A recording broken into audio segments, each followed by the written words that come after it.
मशहूर कवि Robert Frost की पंक्तियां miles to go before I sleep आपने अवश्य सुनी होगी। युग कवि डॉक्टर हरिवंश राय बच्चन ने इन्हीं पंक्तियों को हिंदी में बेहद खूबसूरत ढंग से कहा है।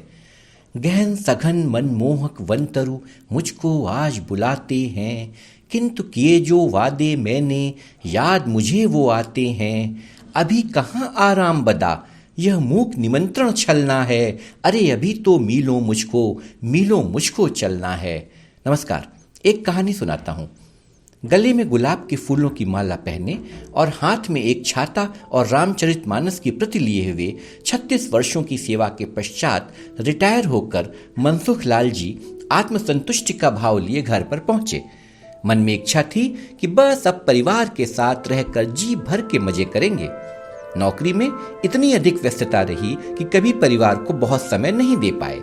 अब तो उनके पास समय ही समय था। प्रारंभ में 1 महीने तक तो पूरा परिवार उनके साथ रहा, लेकिन उसके बाद कहीं न कहीं उनका पूरे समय घर पर रहना सभी परिवारजनों को अखरने लगा।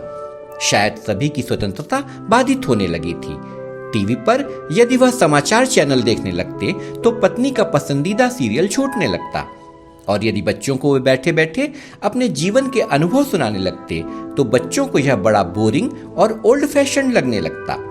इंतहा तो तब हो गई जब परिवार का पालतू कुत्ता जैकी भी उन्हें देखकर अनायास ही भौंकने लगता। मनसुख लाल जी की रिटायरमेंट की खुशी काफूर हो गई थी। यदि वे कुछ सामाजिक कार्य करने की सोचते तो पत्नी बड़बड़ाने लगती थी कि फालतू में अपनी ऊर्जा को वे बर्बाद न करें, और यदि कोई बिजनेस करने को सोचते तो पूरा परिवार यह कहकर मना कर देता था कि अब वे 60 साल के हो गए हैं, बिजनेस वगैरह नहीं कर पाएंगे। बेटे ने तो एक दिन यहाँ तक कह दिया कि अब वो पूजा पाठ करके ही जीवन के शेष बचे हुए दिन काटें। कुछ दिनों में ही मनसुख लाल जी अवसादग्रस्त रहने लगे। इसी दौरान एक दिन उनके बचपन का परम मित्र उनसे मिलने आया। मनसुख लाल जी की स्थिति को देखकर उसे बहुत दुख हुआ। उसने मनसुख लाल जी को सलाह दी कि वह परिवार और जमाने की चिंता छोड़कर अपनी रुचि के अनुसार कोई ऐसा कार्य करें जिसमें समाज सेवा के साथ साथ पैसा भी कमाया जा सके। उसी मित्र ने उन्हें बचपन के दिनों वाला वह हर्बल पेय भी याद दिलाया जिसे पीकर कड़क सर्दियों में भी वे लोग निश्चिंत होकर घूमते रहते थे। मनसुख लाल जी ने अपने मन में कुछ ठान लिया था।